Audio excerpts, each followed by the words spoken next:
Hello and welcome again to our weekly look back at the weekend fixtures, most of them on Clubber TV in the club championship. Particularly the week gone by was the first round of both the Kerry Petroleum Senior Club Championship and the Intermediate Club Championship.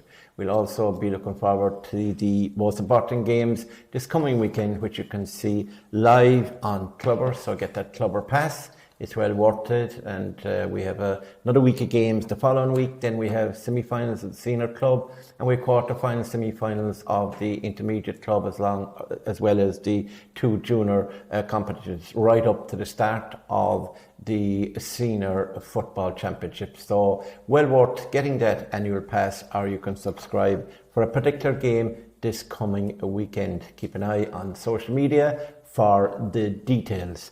Now, a bit of a reduced panel tonight because there are two absent stars. Both Evan Horn and Niall O'Callaghan have opted out. One of them is playing golf, and the other guy is in a foreign holiday to Valentia Island. But with me, just to pick up the slack or the loose reins, to my left, I have John O'Dowd from a freelance journalist, of course, from Tarbert, and he also does some national work as well as being associated with the Kerryman newspaper. And on the right, I have a well-known historian, raconteur, comedian, and he's also has a great knowledge of football. I think none of those words mean what you think they mean. Yes, and I think also his fondness will be noticed for the Spa Club, and Jimmy is a member of the Spa Club and has been, and all his family. And of course he can feel very happy tonight because they managed a draw. We're here at the Dr. Crokes clubhouse. We'd like to thank them again for the use of their facilities, although they may not yet know it. So we're going to start now with highlights of Group A, Round 1, and the first game there that we're going to look at is Spa and Templenoe. Sorry, yeah. Now, welcome here to beautiful sunny Glanflash to see Spa and Templenoe open their senior club championship campaigns. Two teams who know each other very well. We're straight into the action. Evan Cronin with a beautiful ball. Shane Cronin. And that's David Spillane opening. Great ball. Great ball.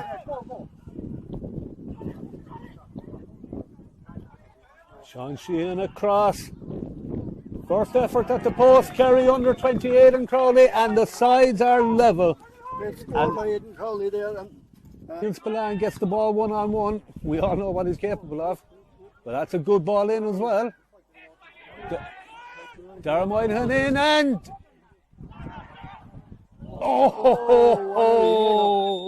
closing that down. Let's Gavin goes for a long run. This is the one for Josh Holland. He's in there again. It comes down to Gillian, and he puts it.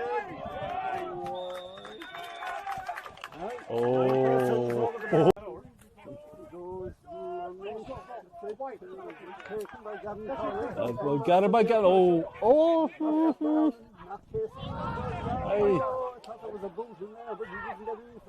I'll tell you, I was okay with the second one, but I thought Gavin Crowley had a bit of a case there, to be honest.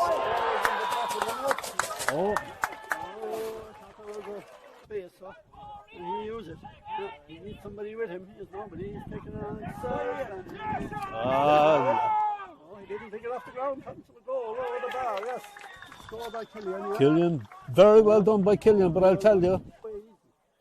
And that's a good ball up the field.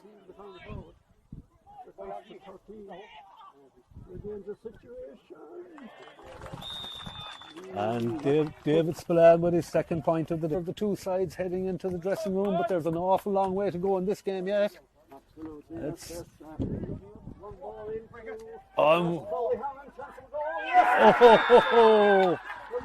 Adrian Spillane. That's all down to evidence. And there they are, Tide Morley gathering. going, looking for the score, and he cuts that over the bar. Mikey Moynihan, nice little chip into Darren Moynihan. Oh, this is a long, dangerous ball here. Kerry coming out. They have a bit of space at the moment. That's it. Onto John Rice. No, man free ahead of him. He takes it into the square and it's gone straight over the bar. What a Whoa. score. A great score by Vince Bland. Straight on it like a flash. Space. He's got Brian Crowley inside him. This can really... Oh, Brian has got a left leg. No, that's fine. Bar. Yes, that's it. Great score. Great work. Back, if you get a chance, clip it over the bar and look to win the kick out. Into the knee. This is Evan Cronin over the bar. No. Yes, a good score. Yes. Evan has got it and we can. Who's going to take the shot on? On to Evan. No, Evan Crowley is under pressure. The ball goes into Evan Cronin throws it inside and straight pass. He got it and it's gone. No! Gone wide. He's at a 45.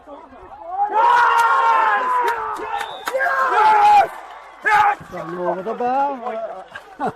That was a kind of a late decision by the umpire.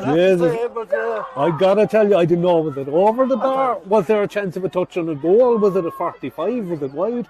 We'll take it. We'll definitely take it. The umpire thought it was wide for a while too. But anyway, we have a level game. Is that the way? I'll tell you, there's points coming from all angles down in that goal. So a draw, and I think you'd have to say, after making a strong start, Spa definitely got out of jail there. That they showed character to do it. Right, so Spa and Templenoe, the game ended in a welter of excitement, a draw. Jimmy was present, obviously. Jimmy, Spa won 14, Templenoe 2-11. Was a draw a fair result? Should Spa have won it based on their first half performance, or were Templenoe unlucky not to escape to victory? I have to say, I think that Spa will be very happy to come out of there with a point. I think Templenoe will consider the points dropped. There was a very strong wind, and we all knew the wind was going to have a big bearing. Spa were well on top. I think it was 1-8 to 1-3 at half time. Yeah. Great goal by Evan Cronin, who was outstanding for Spa. I thought Gavin Crowley and Josh Crowley Holland for Templenoe just dictated the play. Tyke Morley was excellent. Killian did most of the scoring, but I thought those two in particular, just outstanding vision, great passes. It was actually a very good game of football. 5 points at half time, I thought it might be enough. Templenoe absolutely took over the second half. They pressed on Spa's kick out. Both teams did that with the wind to very good effect. Made it very hard for the opposition to come out of their half. So it was Spa's way in the first half. Second half turned Templenoe's way. I mean, they really put a lock on all of our kick outs. We just couldn't find outlet. They left a couple of chances behind them. I thought they had chances to close the game out. Adrian Spillane with a brilliant goal. Great ball in by Gavin Crowley. Spin and shot, that's a superb goal. With 6 minutes left, Spa were 3 points down. Evan Cronin got a point. Spa won a free, and I was wondering, would he lob it in and go for the goal? Or, we were probably in added time at this time, did he trust himself and the team enough in the time left to get the 2 points? Put the free straight over the bar, and dying seconds, Evan works his way in along the end line and fists over from a very tight angle to get us a draw. Very good draw. Spa were down a good few bodies. I thought both teams played really well, really entertaining game of football. I have to say I enjoyed it, but I was also fairly relieved. Yeah, right. Tell me, how did you mentioned about Tyke Morley, Darren Moynihan obviously playing with the Spa, count him in coming back like 2 weeks after the disappointing result against Armagh. How did they play in general? Killian was there, Adrian, of course. Yeah. I would say the big names on both teams really stepped up. Yeah. I'd be including the likes of, as I say, Evan, Shane Cronin, Dan Donoghue, Owen Fitzgerald. Spa's leaders showed leadership. Tyke Morley, again, any time the Templenoe needed a lift, he was the guy there. It was one of those, I would say, everyone did everything that they could. You couldn't kind of fault anyone, if you know what I mean. It was a good game of football.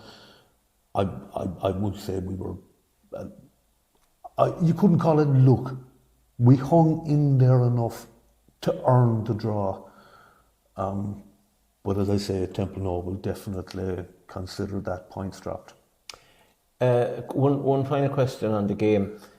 Dan O'Donoghue was in with Kerry at one stage, and then he had to opt out, and he hasn't been recalled since. He strikes me as a guy. Shane Cronin's another guy, and obviously Evan. Those three players in particular.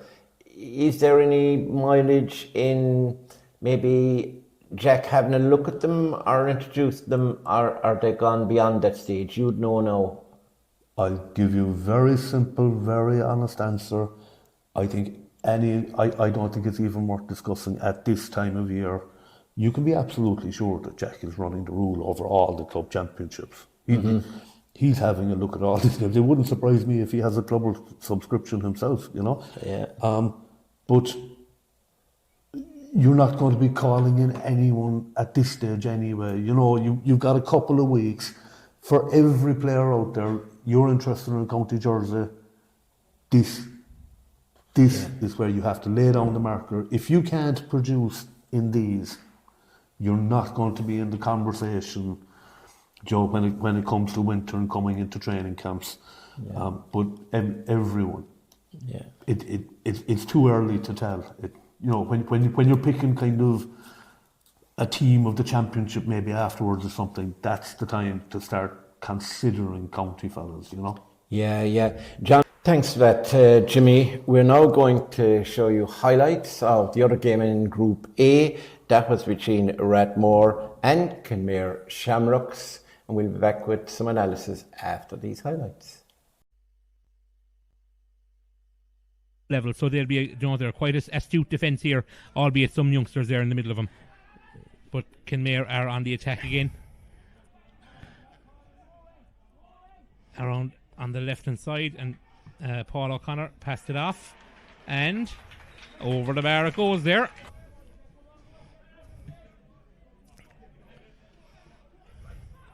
There to Paul, and is that over the bar? Gaeil free up the other end, banking on winning back possession. And here comes Jack Atlantic to Stephen O'Brien. O'Brien out the field. James McCarthy, another man that has worn a Kerry jersey, Rathmore man. I think it was Shane O'Sullivan that won that one. As Stephen O'Brien takes on him, which is very easy. No, Stephen O'Brien with his jinking run. He goes left, he went right, and he pops it over the bar, Stephen O'Brien. To Dara O'Shea. Dara, back to Jimmy Lehane. He's well able to score himself, Jimmy Lehane. We haven't seen much of him yet. Shawnee Shea creates a space for himself, and that's a super score by Shawnee Shea. Well, we've seen him do it so often. I've been watching Kerry football for club level for a number of years. He is very, very happy and very adequate at the edge of the square here, and can be a real potent full-back, and that's a full forward to say. Up in front of him to his right, he goes past him though, looking for Stephen O'Brien. O'Brien looking to cut inside Jimmy Lehane.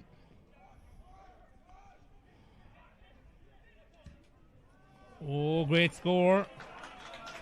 Is Stephen O'Brien. O'Brien out the field to Shawnee, around. Ooh, it's going to be Jimmy Lehane that's going to have the shot, I think. And the crowd in the stand will tell you that's good. That's over the bar.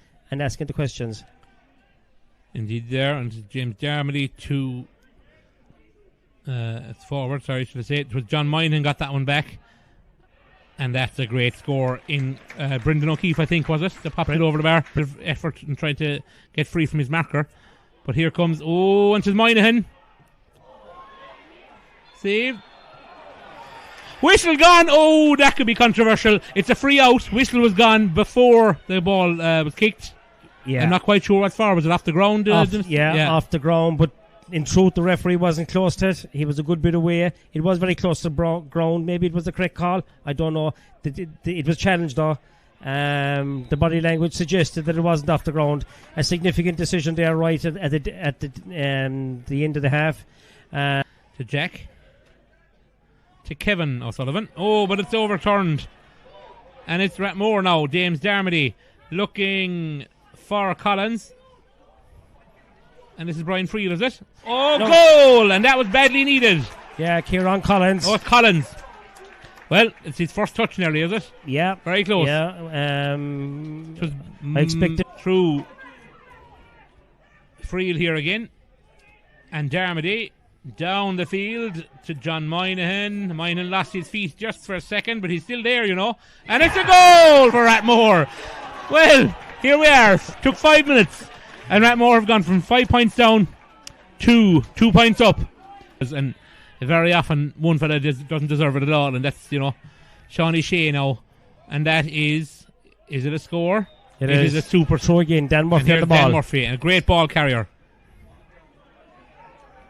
To his younger brother Fionn. This is Kieran Collins dropping the ball in, and it's going to go all the way over the bar. Great score there. And it's getting a bit lateral here now, but a little bit of an incisive run here by Fionn Murphy, and that, in my eyes, is the score of the game so far. Into the Kenmare play now after that break and play. It's badly needed, of course, as Stephen O'Brien looks to find the big man, and who else would it be? Only Shawnee Shea, who wins the ball. He's not greedy. He takes his point to make it 2-10. Or sorry, the forwards as well, the backs. He played a few games for Kerry at centre forward. Moynihan offloads it to Cathal Ryan. Is that Moynihan? Or again, Andrew Moynihan. That's a penalty this time. Thing to do, but here's Moynihan with the penalty effort. Great break to the tackle there. Andrew, lovely skip and jump. He still has it, Andrew. To Chrissy Spears. Put it up, he says. Gives it to Fionn Murphy. No, it's Shane Ryan. Shane Ryan has Kieran Collins down to the right hand side, wide open. He gets it. Collins now. Collins takes his man on. He can just punch it over the bar, secure the win, and he does that. And that is a fantastic second half performance by Kieran Collins. He has scored, I think that's his third point, is it? And it's enough to blow the full-time whistle, and it's Rathmore who take the win. So there you had it. Kenmare Shamrocks, bit of a stormy ending to that one, but Kenmare Shamrocks being caught there in the second half, having led in the first quarter, and then Rathmore getting crucial goals, and that man again, John Moynihan, being on the score sheet twice. He got a goal from play and he converted a penalty as well, John. So that's a good start for Rathmore, isn't it? That's an outstanding start for Rathmore, especially when you consider Kenmare Shamrocks are the current runners-up in this competition after losing the final last year to Dingle just by the bare minimum. And when you have a day when Sean O'Shea scores 11 points, including 4 from play, and you're the opposition and you still end up on the winning side, that's an excellent start for Rathmore. Like you say, John Moynihan, he's always had the goal touch. He banged in 2 over the weekend. And young Kieran Collins came off the bench to exceedingly good effect, like a goal and 2 points. That was excellent. You had Paul Murphy and Shane Ryan, of course, back in the mix for one side. Sean O'Shea, Stephen O'Brien. Stephen O'Brien started well, apparently, with a couple of nice points. Set up another score in the early stages. Kenmare did a lot of their good work early on. But I suppose you also have to look, Mort, at the 4 red cards as well. Both sides finished 13 aside. Got a little bit messy down the home stretch, but I suppose these things are always liable to happen in some matches at least once every weekend and maybe more often at times, you know. So yeah, great start for Rathmore. Puts Kenmare under savage pressure on Friday night going to Spa, because Spa and Templenoe will be happy with a draw, you know, like 1 point is better than no points. So already Kenmare are up against it and they have to respond straight away on Friday night. Yeah, and Jimmy, good win for Rathmore, and I suppose you're looking at Kenmare. They're going to be travelling to Spa to play Spa on Friday night, and they must simply win it. Yes, it has an element of a winner-take-all game about it now. Mm-hmm. I will say home advantage is big. I still think we might be down too many bodies. looking at Kenmare, the thing is, Rathmore were very good.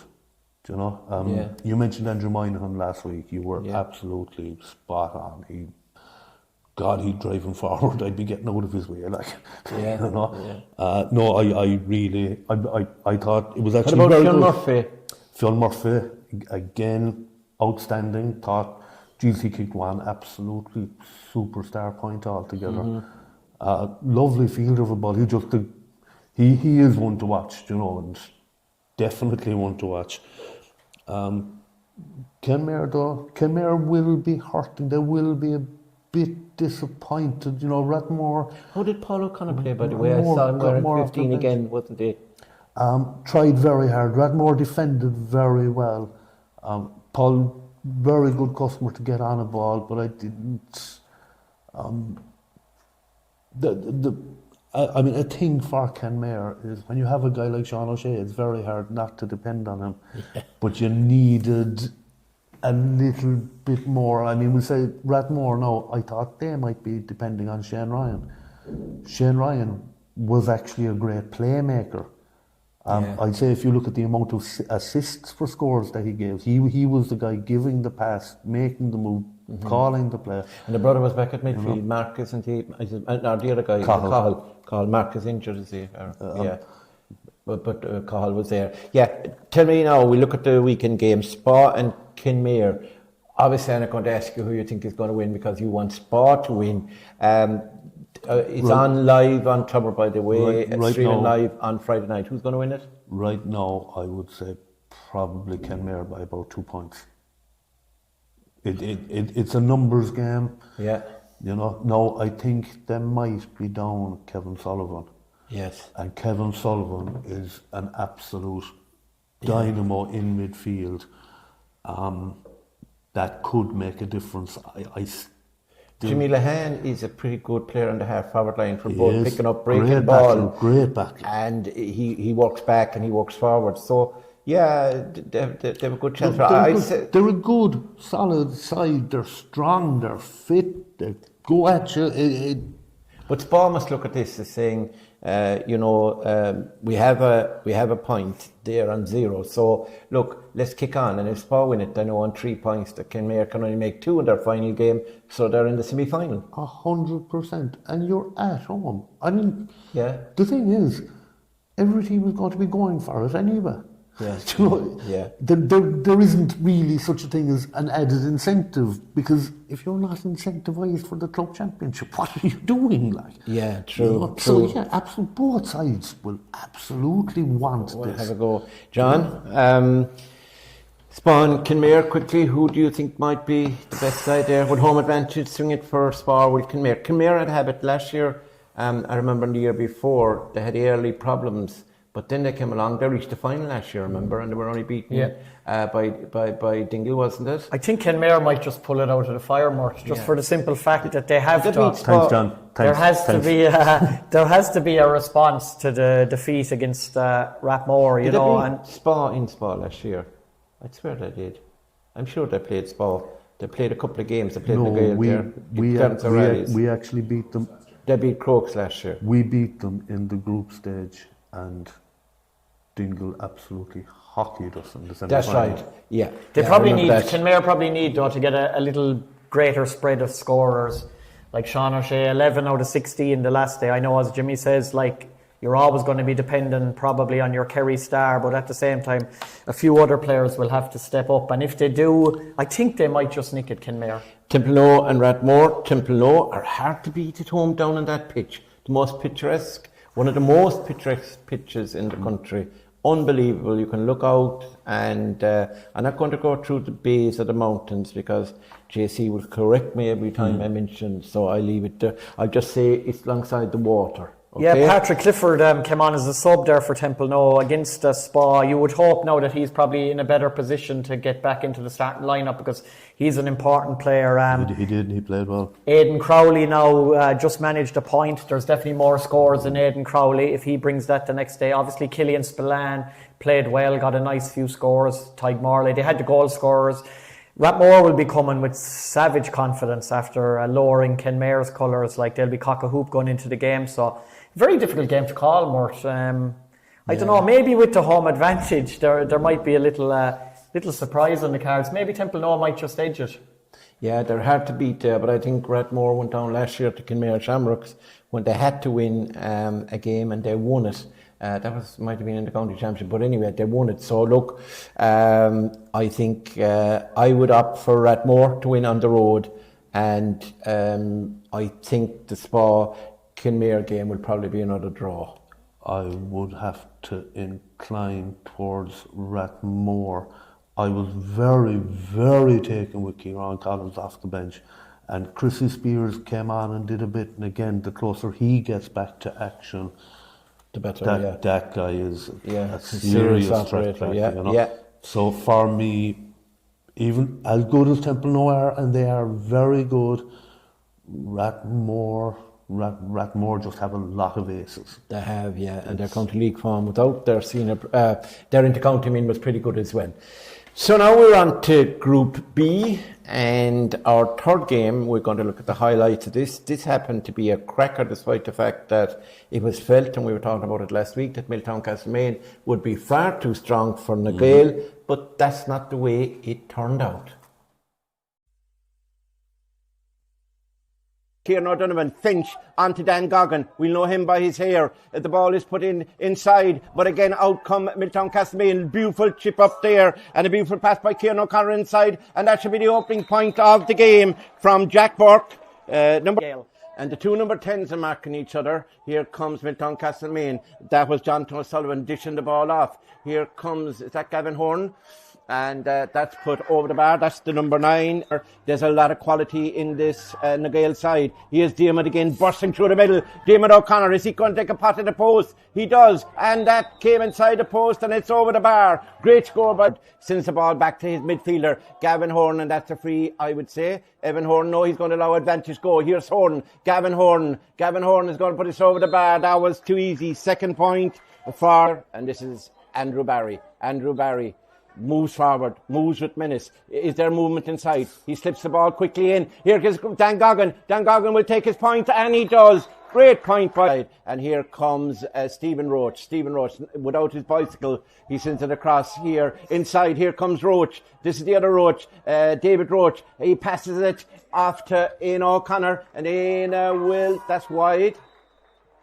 Oh yeah, it's over the ball now. No, that's Dara Devine.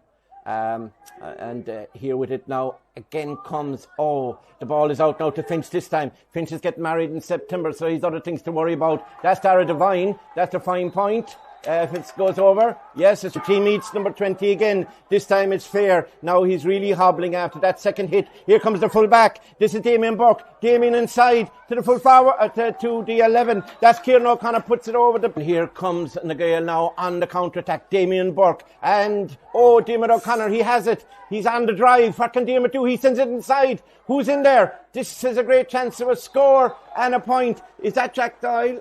It's not. As he hits it high. And that's a good ball underneath it. There was Jonathan O'Sullivan, but I think is that Ian O'Connor? It is Ian that's out there. And here is O'Sullivan. He's well capable of floating over a point. That's a beauty by Jack Burke. Jack Burke has the beating of his man Anthony Keller. Can he make that ball? He stops it in from going over the in-line. He has it. Has he got help on his shoulder? This is Jack Burke. Jack is exciting. Ball's across. Tipped into Jack Burke, and Jack Burke puts it over the bar. What a score. Peter Doyle, I think, was involved in that. Diarmuid's brother. Here comes Andrew Barry again. Can they get the lead score? Can they manufacture something? Ball now is being moved in, and that's the wing back.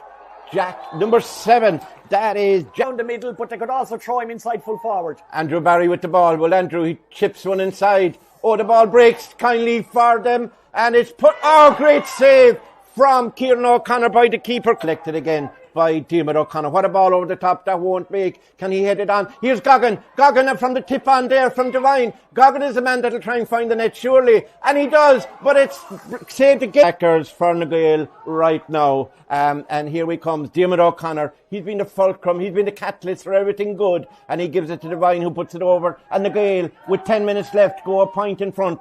And he was in charge of the Mid-Kerry, my under-21 team last year. Here's Moriarty with the ball. Will he kick the levelling point? I think he will. And it's gone over the bar, yes.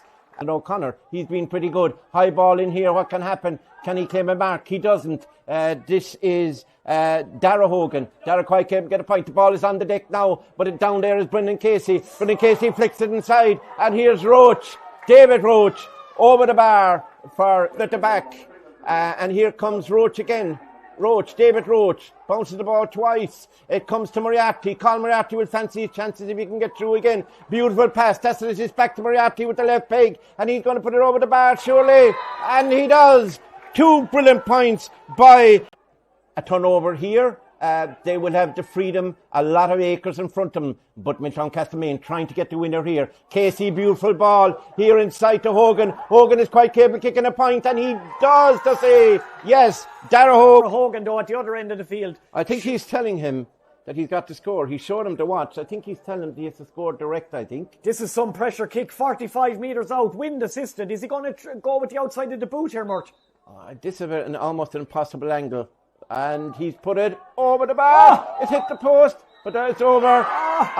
It's over. Now, there you had it, and a last-minute winner there, in added time actually, by young Dara Hogan, Sean's brother. Now, John, we were at this game, and I think it was exciting. There was some good passage of play by both sides. No doubt about it. Milltown Castlemaine were right there. Colin Moriarty came good at the end, and they got the win. But I think, on the other hand, the Gaeil, having lost, own duty in the warm-up, and then, but like the Burks, etc., Jack Doyle, and the O'Connors end and Diarmid really got involved, and you ended up with, if they had taken their goal-scoring chances, I would say, they probably would have edged it. Yeah, a really good game of football. I think it might have surprised a lot of people, the quality of the game, especially with the Gaeil were so depleted. They were missing the 8 members of the Abbeydorney team who were, of course, in action on Clubber this coming Sunday in the county final. They obviously had Jack Barry away, they have Stephen Acunbar away, they have Devin Burns transferred, they have a few injuries, they have this, that and the other.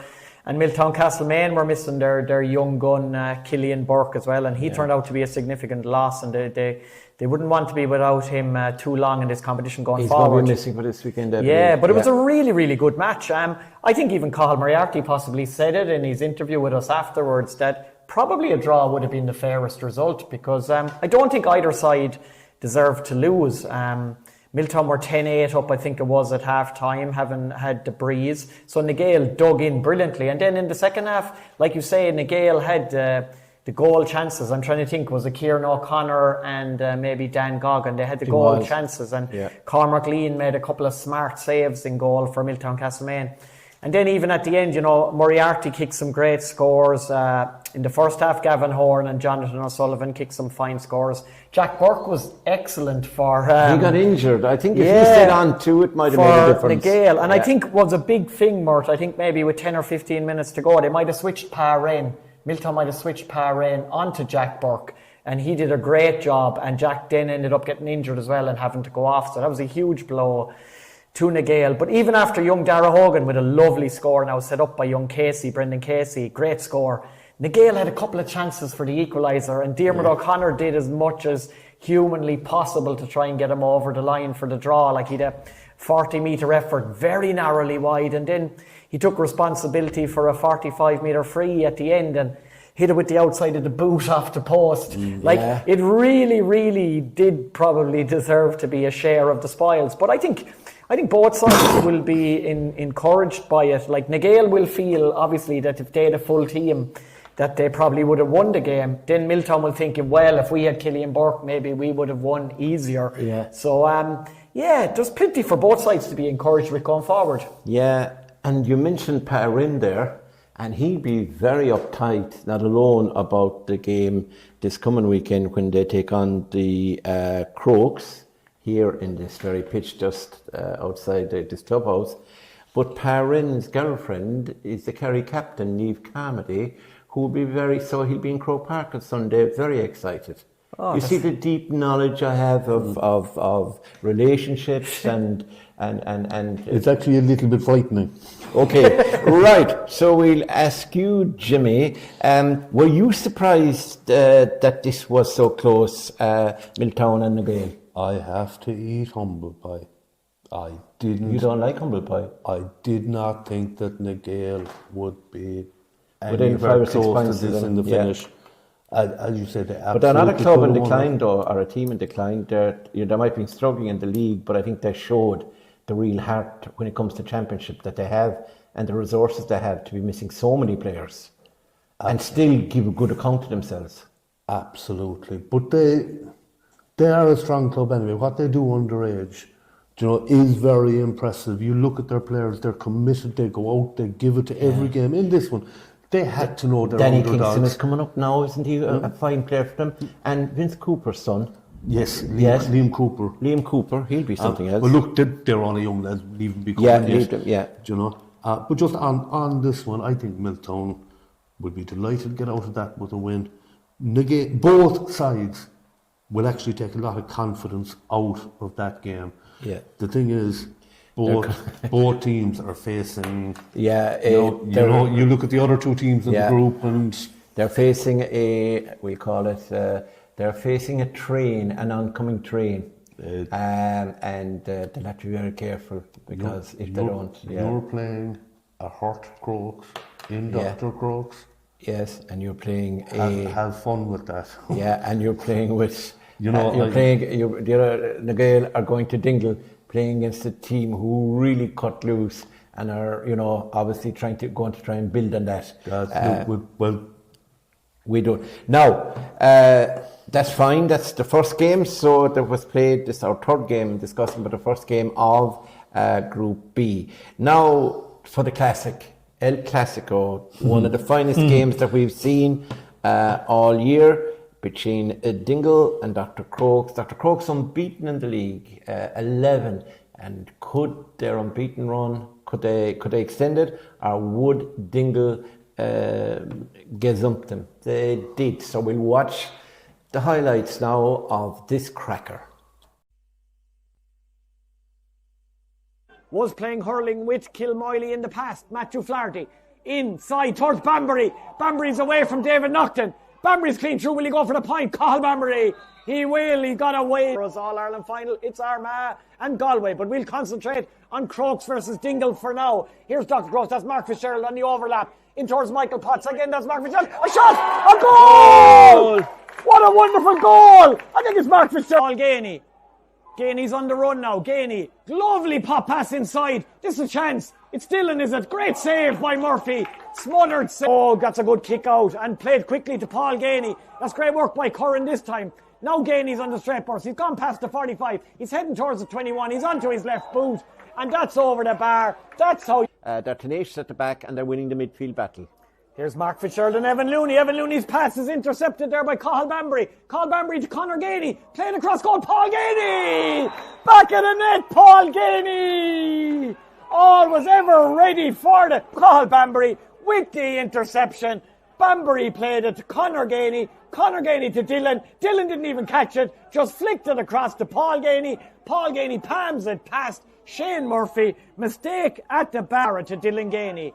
Dylan Gainey, there's great movement inside from Conor Gainey. Dylan sends it into Conor. Conor pops it off to Paul. This is a chance for another score. This is a brilliant score. Excellent work by, especially in that last 5 minutes. Took the game by the scruff of the neck. Here's Dingle on the early attack. Ball played in towards Conor Gainey. Conor Gainey punches it down. Dingle, chance, back to Conor Gainey. He'll try with the left foot. He does try with the left foot. That's Conor Gainey. Challenge. They can't score it in points, obviously. Here's Tony Brosnan on the burst to Gavin White. Gavin White now charging through. That's the Gavin White we know and love. To Evan Looney. Looney popped left-footed over to Tyg de Bruyne. To Barry O'Sullivan. Here's Barry on the burst. Barry will try a score from a tight angle. Will it drift across? It's caught by Paul Gainey inside. It's off the post. It's saved. It's hit the crossbar. That could be the escape. That was a miraculous escape. That could be what Dr. Crokes are looking for, especially if they come down and get a score at the other end. That's O'Leary into McMahon. McMahon, opportunistic effort. Opportunistic score. Oh, by Keane O'Connor to Tom O'Sullivan. Look where Tom is. Tom, he's going to take on Mark O'Shea. Mark O'Shea got to be ready for the left footer. Tom lays it off to Matthew Flaherty. This could be a special effort by Flaherty. Oh, it's a wonder. Lays it inside, gets the return pass. Brosnan. Dr. Crokes trailing by 4 points, 112 to 108. Here's McMahon. He got a beauty earlier. He goes for another one. Does Keane McMahon. And over off the post. Great. So Keane, excellent player. Here comes Dingle again. Oh, long ball in towards Matthew Flaherty. Flaherty's under pressure from Evan Looney. What'll Flaherty do? Pops it off to Conor Gainey. Conor Gainey's gone in through a gap towards Dylan Gainey. It's in the back of the net. Matthew Flaherty to Conor Gainey to Dylan Gainey. This Dingle the attack is absolutely on fire. Crokes had a lucky escape a while ago. They didn't escape this time. Dylan Gainey with the flick into the back of the net. That's wonderful attacking play, Mort Murphy. Tom Doyle, lovely crossfield pass. That's towards Charlie Keating. Keating will have to go for goal now. He'll have to take on Tom Leo. He'll have to keep going. Keating, what does he do? Does he punch it over the bar? Yes, he does. 80% to Tom is good enough and 2 great points. Here we Mark go. O'Shea, big high one. Brilliant catch by Gavin. Corn drops Penalty. it. Is it a penalty? Corey went up high, dropped it. Is it a penalty? Kieran O'Leary's looking. If that's not a penalty, what is? How is it his umpires didn't see it? Here's Dr. Crokes with the turnover. Ref's going to play advantage here. Paul Clark lays it off to Tony Brosnan. Tony Brosnan, pop, shot, goal! What a wonderful effort. It is O'Leary. It is the old veteran.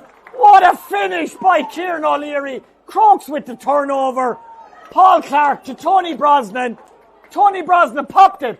O'Leary went for the juggler. It's a wonderful effort. It's gone into the top corner of the net. What a goal, Mort. Kieran O'Leary. You cannot beat class now. Nearly 61 minutes gone. Curran sends it out high. Pushing the back breaks it. Here's Tom Sullivan. Tom Sullivan to Paul Gainey. And Tom goes again. He's gone again. He's calling for it. This could seal it. Paul Gainey, Tom Sullivan. What'll he do? He's fouled. He is fouled. Is it a penalty? Or is it a free? Gainey versus Brian O'Shea. Gainey, bang, puts the keeper the wrong way. That seals a stunning performance. I don't know what's going on. Brosnan with a free anyway for Dr. Crokes. Going to lob it in around the square. And there's a man down already. Who's going to get there? Mark O'Shea was down. It's a Dingle man. It's Dingle are going to get it. It's in the hands of Darragh O'Sullivan. He's the man who picks up the ball at the end. And there you had it. What a game and what a contest. I mean, 5 goals and 36 scores. And Paul Gainey given a game of the ages back, like from Kerry, and the disappointment, as he told John after in an interview. You know, he decided he'd come in training, grab the bag. He didn't hide it anywhere, and he didn't hide certainly in this game. It really was a thriller, and as he said afterwards, it's one of these games that he was hoping he could play in again. And it was thoroughly entertaining. Everybody that saw it, and when you contrast it with some of the inter-county stuff we've been watching and the negativity, this was man against man, you know, and really back and front. And in fairness to Seamus Mulville, the referee, he contributed to it because he left the game flow and he didn't blow the whistle regularly. And I think that was good for the game as well. John, you, I'd say, thoroughly enjoyed that Classical game because you'd never see that in North Kerry. That's probably true, to be fair. But no, being present at a game like that on last Saturday night made you understand as a youngster why you decided that you loved Gaelic football, because that's the type of game that would get people talking. It would get people through the turnstiles. It gets people involved. It gets people excited. It was pure football. People can say all they want about tactics, this, that and the other, but you just have to contrast it with the All-Ireland final the following day. And I know it's a higher standard inter-county level, but it's pretty obvious which was more exciting and which was as dull as dishwater to watch. And if they want people to keep following the game and get new supporters down the next 5, 10, 15, 20 years, because especially youngsters these days, they have small attention spans. They're not going to sit watching a tactical battle of Gaelic football defences for 75, 80 minutes. They're going to want to see those 5 goals, penalties, interesting situations, 36 scores, end-to-end stuff, because that's what the game is all about. And I have to say, Dingle and especially Paul Gainey gave an absolute exhibition of everything that's good about the You're looking game. for a free lunch in Gainey's pub, are you again? No, that's okay. I'll get back to you on a bit of analysis. Jimmy, you're a connoisseur of very little, but you are a connoisseur of good football. Again, that word might not mean what you think it means. Yes. I agree with everything John has said there. That's And strange for you. I'll just add, if there was a wounded seagull on that pitch, he'd have been trampled. Okay, fast, furious play. Loved it. I thought you were a lover of seagulls. Had the whiff of sulphur about it as well. Yeah. But I do think the better team won. I thought it was two great teams. I thought the goals by Dingle, Again, especially that first goal. I mean, it's a tight space. Crokes have men back. They're watching it. Zip, zip, zip. 4 passes. That was like handball or something. It was just instant, and they all knew. They knew exactly where each other was. They knew what the option was. They knew where they were putting the ball before it came to them. That's just fantastic. The level of coordination, the training, the playing intelligence. You can't stop that. It's a Gainey thing, though. It's the DNA in that family. I mean, the two brothers are obviously Conor and Dylan, the 13 and the 14, and Paul was the 11. He's the father. Well, he's not the father, but he's the father figure.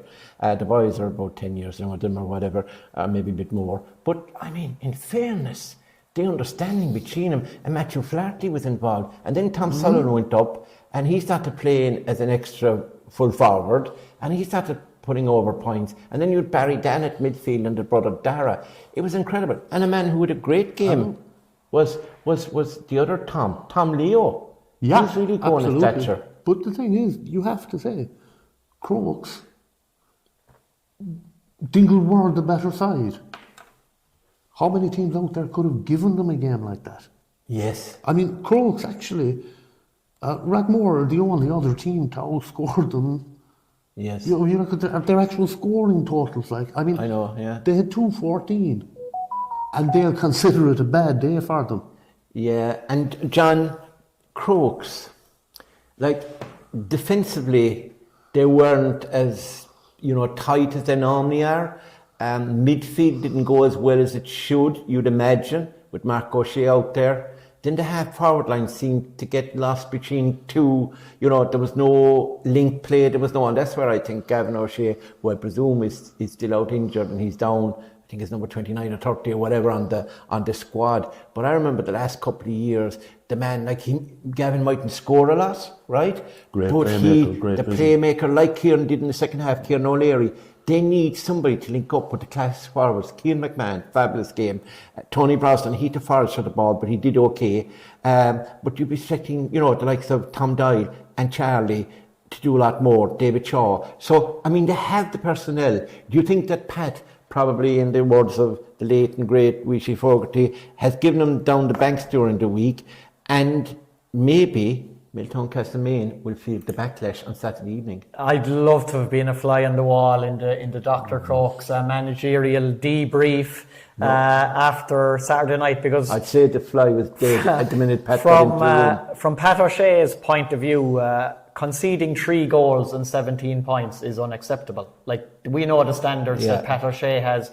We know the standards of Dr. Crokes as a club. That's unacceptable for them, no matter who the opposition is. They were torn asunder by the 3 Gainies. To be fair, Paul, Conor and Dylan. And you can say that the lads are capable of doing that to any team in the county, which they are, but this isn't good enough for Dr. Crokes.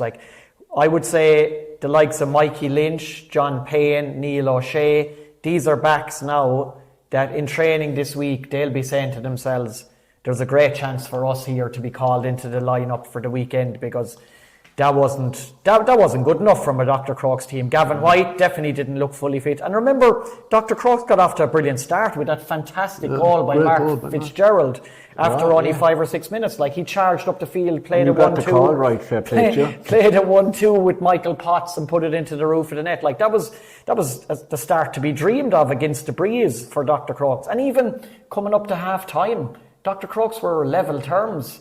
Entering the last 5 minutes of the first half, they would have been really happy.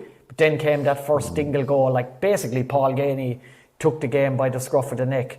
Like, there's huge improvement in Dr. Crokes. Like you say, Gavin O'Shea, Brian Looney, Micheál Burns, obviously.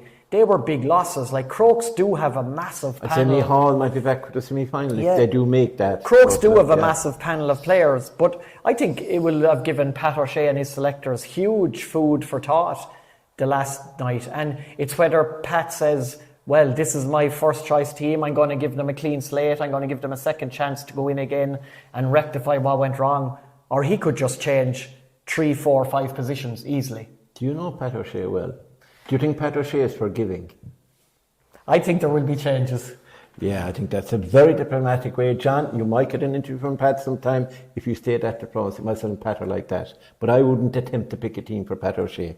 Anyhow, there was, I suppose, and when you look at it, Jimmy, there was only 6 points in it at the end. They could have got a penalty, Crokes, and they conceded a penalty, which may or may not. We had the benefit of replays. Obviously, the referee doesn't have that, but it looked to be the foul just outside. And that's a 6 point swing. Now, at the same time, I think they deserved to win it. But they were unlucky with a few decisions. I have to say the penalty call Seamus is an outstanding referee, but I have no doubt he'll hold his hands up on that one himself. Yeah, he's a good eye for the game, hasn't he? 100% a penalty. If they got a goal at that stage, the other one, I have to say on first viewing, I said to myself, that's a penalty. Yeah. No, fair enough. When you showed the replay and you called it and said it is just outside. Yeah. If I was the referee, and God help any team, I'd be lynched long Jim, ago. you will never make a referee. But at the same time, if I was a referee, I'd have been giving the penalty for the second one, so I can kind of forgive that. And I think it was going to be a free from a point anyway. I think Dingle kind of had the game at that stage, so that one wasn't. You're talking just there about Dr. Crokes' changes, Mort, and we're speculating what they might do at the back and in midfield. I think you can be pretty clear. Kieran O'Leary has to start in the forward line. He made a huge impression after coming on. He's a veteran performer, though. He's about 37, isn't he? Like, he was fouled for that probable penalty for Dr. Crokes. He scored a brilliant goal into the top corner. He was one of the key figures in the second half for Dr. Crokes. So they're still a better team when Kieran O'Leary is starting.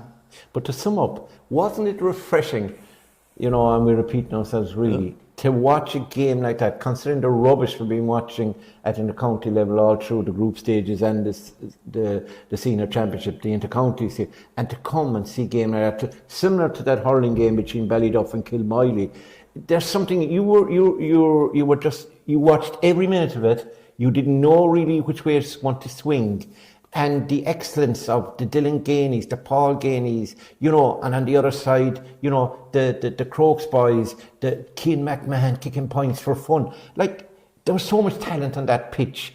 It really was refreshing. Yeah, we spoke there about players who Jack might keep an eye on over the next couple of months. I'd definitely add in Conor Flannery there, the Dingle defender. I was very impressed by him last year. I thought he was excellent all the way through the club championship and the county championship last year. Former Kerry minor. I feel he has a lot of potential to go further. You wouldn't want to meet him down a dark alley on a wet night, would you? No, I think he's a really good man-on-man defender. Good on the ball as well. Great potential. Right, I'm going to stick you now for Crokes and Milltown Castlemaine. Both of them are on Saturday evening at 7. We'd like 7:15 if anybody's watching this in authority, either in Dr. Crokes or Milltown Castlemaine, or the Legion as well are playing Gaeil in the Intermediate Championship. We'll be getting onto that shortly. And both games are on in Killarney. But because the Fossa game has been changed from 4 to 5:30, it's caused a problem for us to try and get commentary teams. And if you want to see, everybody wants to see Fossa and the Cliffords, I presume. And they want to see the Crokes as well. And they want to see the Legion and Gaeil and East Kerry Derby. of derbies, and I'd say I know the side you'll be on in that one, Jimmy. But anyway, we need one of those games to change to 7:15. So if anybody's watching this on YouTube or Club or the Kerry G.A.A. TV channel tomorrow or the day after, just please, one of you, show us a bit of mercy. John O'Dowd follows Formula 1, but he doesn't want to be caught speeding through Fossa at 10 to 7 to try and make the Legion pitch for 7 o'clock through traffic. And obviously we know, without criticising Killarney, because I love the town, traffic in Killarney is pretty poor at the moment, particularly on a bank holiday weekend. So please, that's a plea from the heart. Now, having given that message to somebody to show us a bit of mercy, Jimmy, call these two, Dr. Crokes and Milltown Castlemaine, in one word. 2 words. Well, the first one is doctor. Right. Oh, right. Dr. Javago? I think... I heard you were into opera. I respect Milltown. Yeah. But you're taking out their county player. Yeah. And you're playing against a wounded Crokes. A wounded Crokes at home with a point to prove. Yeah. And absolutely having to win. They do, yeah. You fear for Milltown. I can't see them staying with Crokes. Right. I think Crokes will be hurt. Yeah. Forget the decisions, everything like that. Yeah. They lost, they were beaten, they have a point to prove. John, would you go along with that, Crokes? Yeah, 100%. Dr. Crokes to win, and the same Dingle to win at home against Gaeil as well. And what about Dingle and Gaeil? Gaeil surprised me, hugely impressed by them. Fair play and full credit. But Dingle down in Dingle, you saw what they did to Crokes. How do you stop that? Exactly. You know? So, Dr. Crokes for me as well, and the Gaeil to cause a surprise in Dingle. I'll rephrase that, Dingle to win and beat the Gaeil. But I had to say that, and the lads. You're going against your own club? Yeah, I have to go, Jordan would kill me, the infamous Jordan Murphy. Anyway, that is the senior Group A and Group B. And wins at the weekend, depending how those results will go, we'll have a very interesting final round of that the following weekend.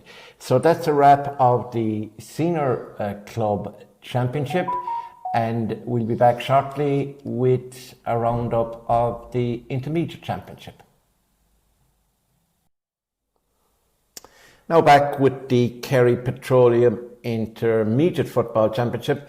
And lads, this is one of the toughest championships, I think, to win, even tougher than the senior one, because there are so many. Now, the hot favourites, of course, are Austin Stacks, and Group A results, John Mitchell's 0-9, Austin Stacks 2-15, and then we had Glencar winning in Kiel against Gaeil. Very late win there by them, 2-9 to 0-11, and they were level with just minutes to go. But Gaeil and Tian, with a goal and a point late on, got Glencar over the line. John, I suppose as expected, Stacks with, Armin Heinrich back, Joe Connor back, Dylan Casey back, Jack O'Shea playing well, who had been in with the Kerry team, Paddy Lane getting 4 or 5 points, whatever he got. They introduced Daniel Kirby, I think, in the second half. They have a lot of talent in that club, and often it is, what's the best starting 15? But, they were too strong for Mitchells, who tried hard, but not able to match the Stacks. Yeah, I think the biggest thing for me about this result, and it was an expected result, because Austin Stacks they are the favourites for the competition. Yeah. They are expected to go through the group stages, go through the knockout stages, and lift the trophy at the end of it. But the biggest thing for me was the 5 subs that came on. If you just look at them there, you've got Jack Morgan, Daniel Kirby, Michael O'Donnell, Fiachna Mangan and Shane O'Callaghan. That's the 5 subs that they brought on. That's not even counting some of the subs that they didn't introduce the last day. Yeah. That shows the absolute strength in depth that the Rock Street side possess. It's like we said it last week, they're one of the most promising conveyor belts of young talent. Their minors ripped Lawn Rangers apart there on Monday night to win the county club championship as well. They've just... They're just fantastic at the moment. The players that are coming through the ranks, they're building a stronger team. Great to see Paddy Lane stepping up straight away there Yeah. with 5 points, you know, on, Yeah. on his county intermediate championship debut. Joe O'Connor getting a goal. Cian Purcell has been scoring goals during the county league, playing very well as well. You'd all the lads back, Heinrich, Nagel, Dylan Casey, Jack O'Shea got 2 points, I think, from full back. He did, yeah. They're very strong. John Mitchell's were as gamey as you'd expect, and like it's a Tralee derby, so they weren't going to roll over and Yeah. have their belly tickled, you know. But they were never going to be able to compete with like a full strength Austin Stacks. Fantastic win for Glenbeigh Tar as well, it has to be said. Yeah, they have a good side. Gavin O'Grady, not too sure, he's still playing, but his injury, Darren should be around for the next game anyway. I'm not too sure he played last weekend. Yeah, I but think he got 3 points. He got 3 Darren points. O'Sullivan, yeah. And Pa Kilkenny is still motoring. And then you have Caelan Tian, who's excellent.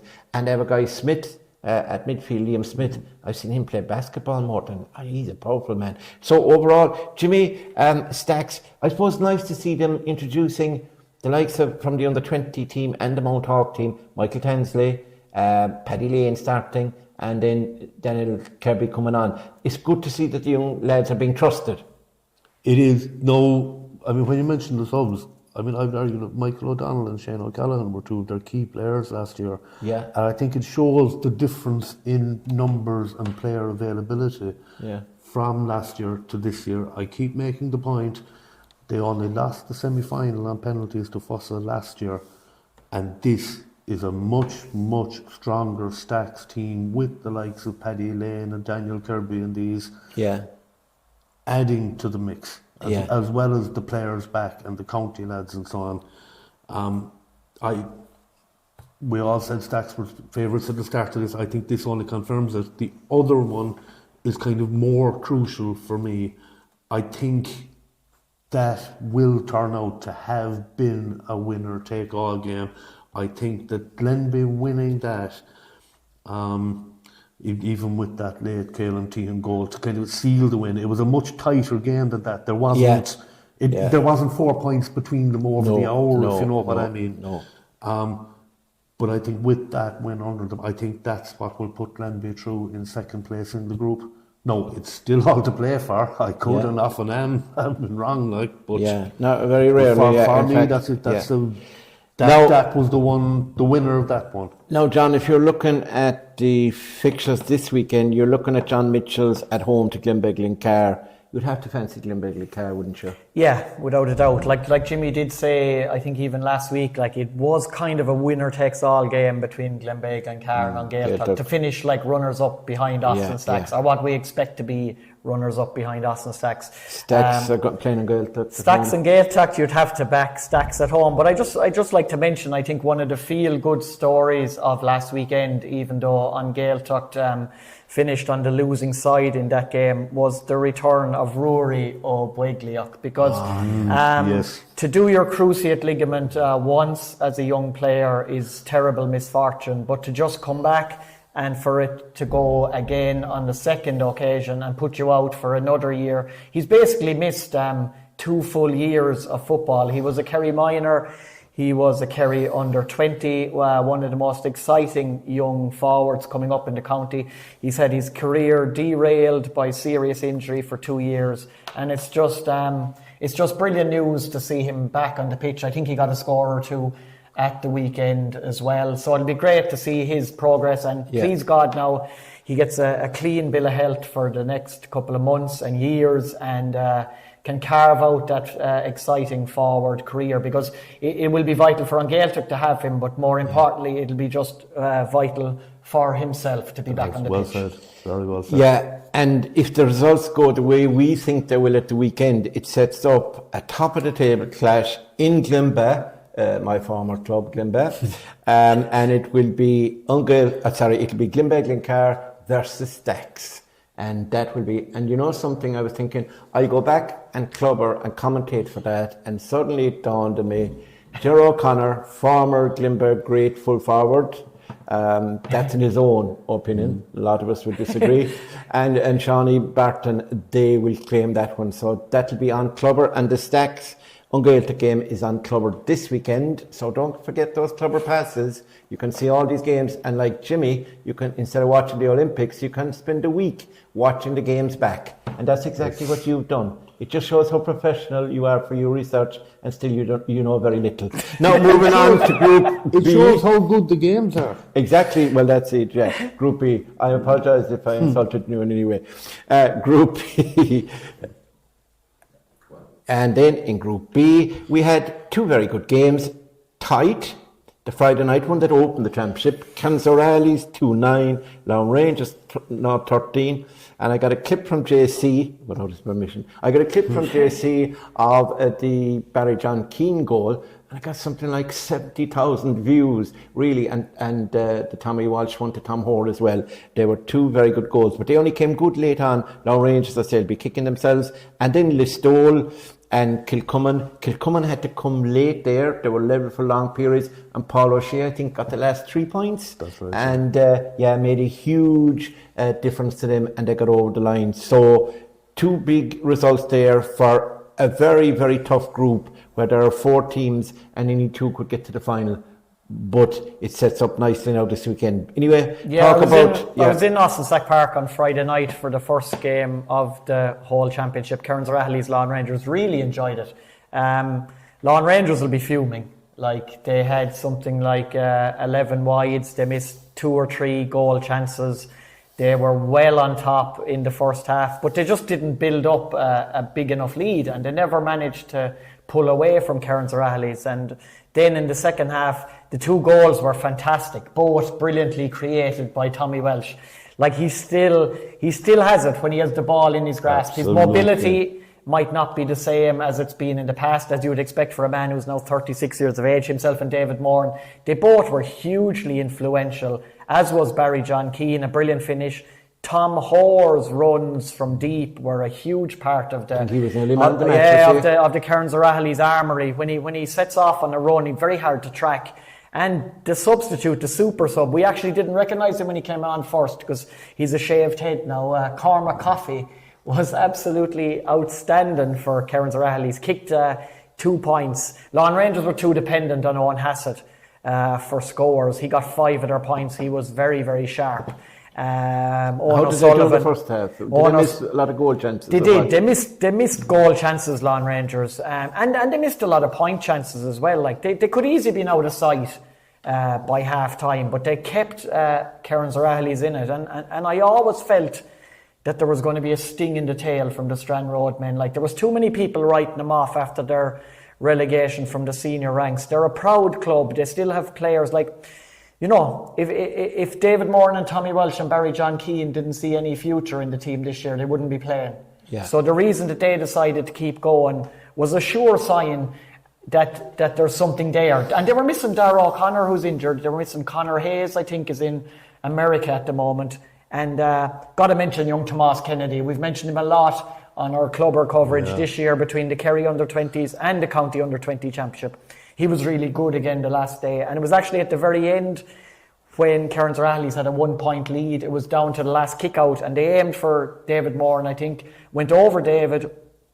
Out of nowhere came Kennedy with a catch, and straight away turned towards goal and set up the insurance point for Barry John Keane. So he's a very promising player, but Lawn Rangers will definitely rue all their misses. They will, yeah. Jimmy, just briefly on that one, and then your own neighbours like Kilcummin, who you'd like quite a lot and know a lot about them, they beat Listowel, and that was a tight enough game, as we said. Very tight. Yeah.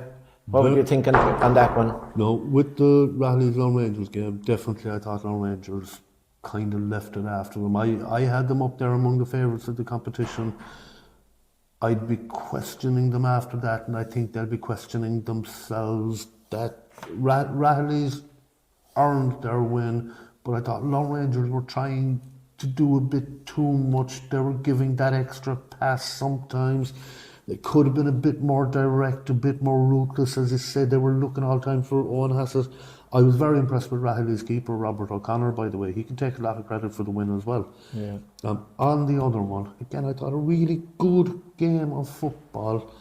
I thought Kilcummin would have a bit too much in hand for Listowel, but in actual fact, there was nothing between them. As you say, Paul O'Connor with that last, or Paul O'Shea with those last couple of points to take them through. And it's great to see Paul back in action as well and back to himself. Kilcummin, as I say, last year, they gave Milltown Castlemaine quite possibly the hardest game they had in the entire championship. Absolutely. My son John were inside in a truck in the middle of the field and rain pouring down on top of us and you were in front of us supplying us with the facts. So they, again, this is a very big win for them. This means that they have everything to go for and they're going to go for it. A tough one on Listowel, but again, their championship isn't over either. No, and that brings me, we'll have to do a quick, because we've only 5 minutes on each of the other two groups left. Lown Rangers and Kilcummin on Sunday, 1 o'clock, big game for Lown Rangers. Who's going to win that? Oh, massive. This is the real test now of the Cloglan men. This will decide what they're made of in this championship. I expect a response. I expect Liam Hassett to get a response. I think Lown Rangers might win this one. You don't like Kilcummin, do you? And what about Kearns O'Reilly's and Listowel? You don't like Listowel either? Again, that's going to be closer than a lot of people expect. I said Listowel will take a scalp in this championship. I'm going to leave that though for the following week. I think Kearns O'Reilly's can win. Right. Jimmy, Lown Rangers and Kilcummin, in one word. I hate saying it, but a draw. A draw. I can see it. I can genuinely see it being a draw. Kearns O'Reilly's and Listowel. You'd have to say Rahilly's are going to come out of that game against Lown Rangers with huge confidence now. A win like that, I actually think now that they have gone straight into real, genuine contenders for the title itself. With Kearns O'Reilly's and Kilcummin, if both of them win, right, that's game over. They'll qualify in Rangers and Listowel are gone. That's the way it works out. 3 games, they'll have 4 points. The others can only get to 2. Kilcummin and Lown Rangers. I mean, if you asked me last week, I'd have absolutely said I think Lown Rangers with a bit to spare. Yeah. Not so much now. Yeah. Do you still go for Lown Rangers at home advantage? Sean O'Leary is back to his best as well with Kilcummin, and that helps. Is that the lad who's involved in the crash, too? Yeah. I think Lown Rangers would need at least 1 and possibly 2 goals. I can see both sides getting a goal, and I can see a draw. I think that Lown Rangers could win this, right? Because Aidan Clifford is on holidays, their chairman and PRO, and commentator with Clubber. And because he's away, they're going to know he's going to watch it in Clubber. So we're actually going to run, when it's coming to the end of the game and it's tight, we're going to go blank and let him stew. And it can only be seen in the Republic of Ireland. Moving on to Group C, we had big guns here. We had Beaufort and Fossa having a great game. Beaufort won that by a point, not 14 to 110. I think Paddy Clifford instrumental there, John, in the Fossa fight back.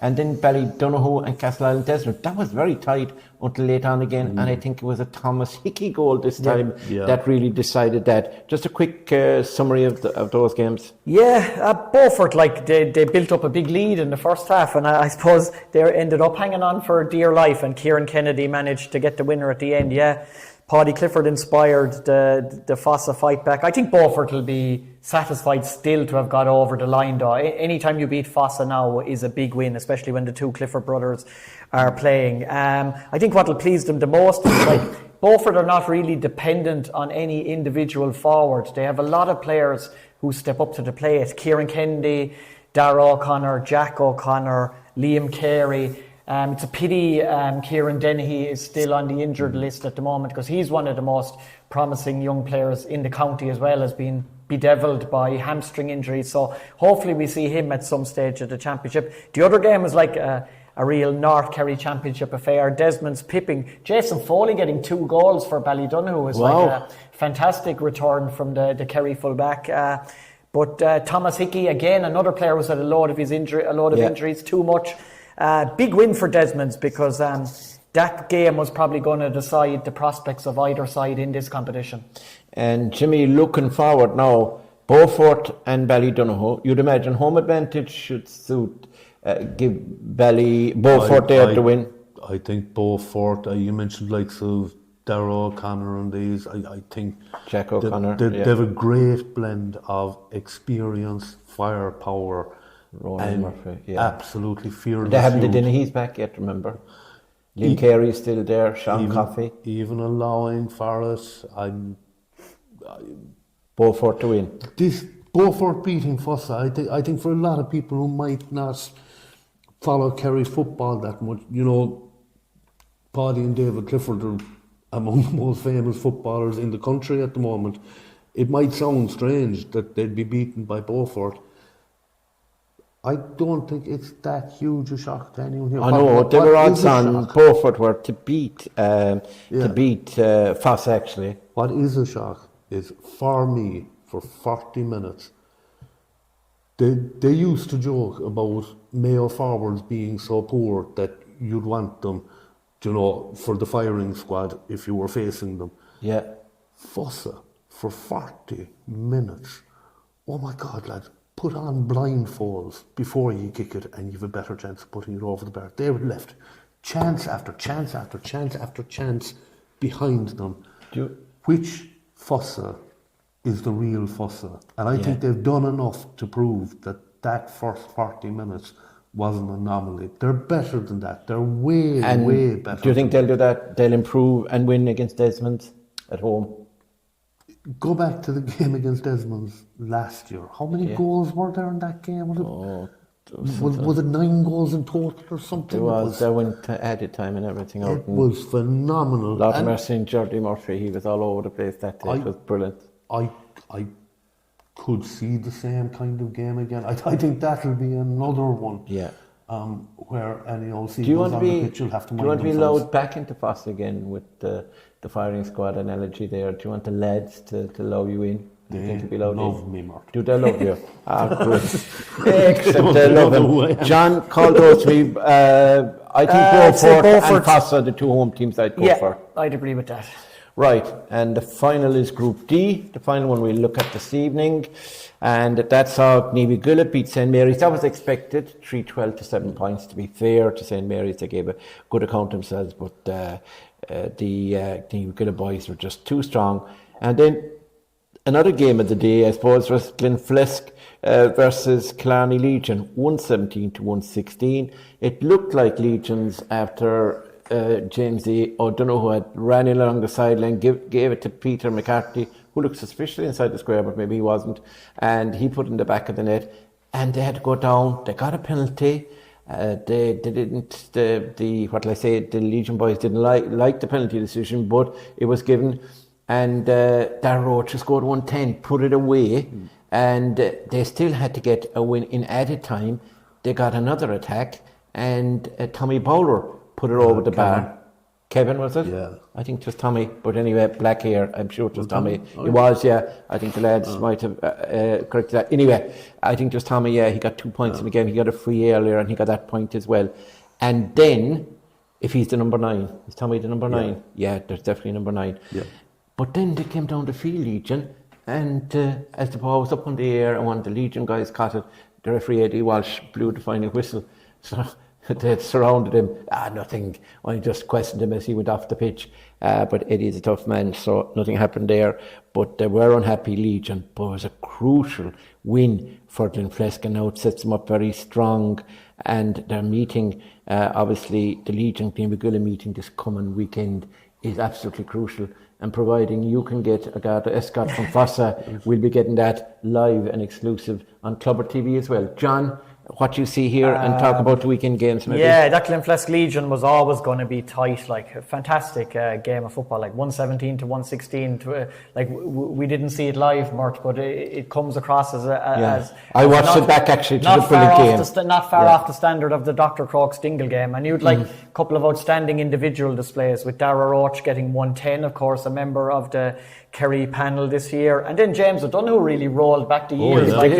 He got 5 points from play. He got 7 points in total, and a David O'Sullivan there with 6 points for good player. Legion He as was. well. He used to play for as a younger player. He was very good. Jimmy David, I remember. He played Like with when the you Saints. consider there, like William Shine, Ryan O'Grady, Finbar Murphy, like all those players were missing for Legion at this moment in time. They acquitted themselves really, really well. But it sets Kim up. Gamble had a very good game, and the other player who caught my eye was Peter McCarthy. Obviously, got to go, but Jonathan Lyne, another guy who was involved with Kerry, he had a very good game as well. And again, that was kind of attack. The two teams attacked each other, didn't they, Jimmy? Very they much went so. for it, Yeah. back and forth, just like the Dingle Crokes game. There was really, I won't say there was no defence played, of course there was, but there was mass defence. It sets up one of the most important games of the weekend, though. Legion and Guineguilla is going to be absolutely massive because Legion know now that they have to win. I can tell you, being from East Kerry myself, there's never anything between them. No. That was always going to be a good game no matter what. In these circumstances, I would expect it to be one of the games of the weekend. Right, and I think the three would probably suggest that Glenflesk will be too strong for St Mary's at home. Mary's will give it their all, but the way Mary's are going at the moment. Glenflesk are down a lot of bodies, but St Mary's at the moment just don't have the numbers on their team. Great so we're going for Glenflesk on Sunday, and of course the longer Glenflesk can progress and they get the likes of Luke Crowley back from America and stuff like that as the next couple of weeks go on, they'll be in a much stronger position well, when if they get win to this, the knockout stages. if they win this, they will be progressing more than likely. And Legion and Guineguilla, call that one for me. Oh, this is a tough one. I think Legion will win because they have to. What do you think? I think Legion are just missing too many bodies. I think Guineguilla, I know you can't judge too much from the St Mary's game, but one of the things about Guineguilla is you look at the spread of scorers and the amount of scoring options. I'm going to go for Guineguilla. And that Sean O'Keefe and John O'Leary have been excellent all the year in the county league as well. And I reckon that kind of a decision to have to go for Guineguilla is really pains you a lot not to be able to tip up the Legion. And on that bombshell, that's the end of our look back and our look forward to the Kerry Petroleum Senior Club Championship and the Intermediate Cup Championship. The Premier Junior starts as well this weekend. We'll get around to them at some stage, but not today. So now I'd like to thank the panel. I'd like to thank John O'Dowd for his contribution. Jimmy Darcy, as always, a fountain of knowledge despite what I say about him. And to John C. O'Shea for his usual excellent work in production and camera. Now, just a reminder again that there's a lot of games on this weekend. We have the county hurling final on Sunday. We have games on Friday night and Saturday, and we have a couple of football games on Sunday as well. And as I said, if Killarney Legion or Crokes can push their game back to 7:15, we'll even be happier bringing those games to you live and exclusive on Clubber TV. Don't forget, subscribe. This is the time to do it. This is only the second round of the club championship, so you only one round missed. Forget those old boxes, leave at home. Subscribe, get the annual pass, and you won't regret it. You'll have action right up to November at the latest. So that's it for now. Mort Murphy signing off, and we'll see you again at the weekend and again next week with our look back and look forward.